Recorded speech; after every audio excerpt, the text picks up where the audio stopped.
محل کار یا دفتر قوام السلطنه بوده. نخست وزیر رضا پهلوی شروع به ساخت منزل و محل کارش بود. یک دوره کوتاهی تقریبا 7 سال اینجا سفارت مصر میشه. ارتباط ایران و مصر دچار مشکل میشه. این 2 سال اینجا سفارت افغانستان میشه. کفیل مصر در ایران بوده باشگاه بانک بازرگان. فرح پهلوی تصمیم میگیره که اینجا رو تبدیل کنه به یک موزه تخصصی آبگینه و سفالینه‌های ایران. او مای گاد. سلام بچه‌ها، امروز با شایان اومدیم کجا شایان؟ موزه سفالیه و آبگینه ایران. ای والله اومدیم موزه گردی. ای والله.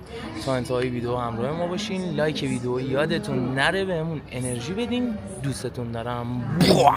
آدرس اینجا میدان امام خمینی، خیابان سیتی، موزه سفالینه و آبگینه ایران. بازدید برای عموم آزاده و بلیط اینجا نفری 40,000 تومان.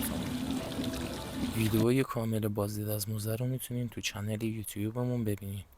همین الان عضو چنل بشین، روی زنگوله بزنین تا از ویدیو عقب نمونید. بچه‌ها بالاترین چیزی که من توی این موزه دیدم از نظر خودم یه سری میله‌های رنگی، ویدیوشو واسهتون میگیرم.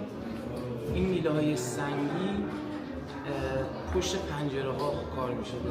زمانی که آفتاب میخورده، نور میخورده به این سنگ ها و داخل اتاق نورانی میکرده. هم به خاطر انرژیش استفاده میکردن، هم زیباییش. قدمتش هم خیلی قدیمیه، برای 13 قرن پیش از میلاده. قدیمی ترین سفال این موزه برای 8000 سال پیش پرگام ریخته. ناکن اصلا. این موزه پر از سفالینه و آبگینه های قدیمیه، خیلی قشنگه. ویدیوی کامل رو تو چنل یوتیوبمون تماشا کنین، حتما روی زنگوله هم بزنین. خب بچه‌ها، امروزمون هم تموم شد.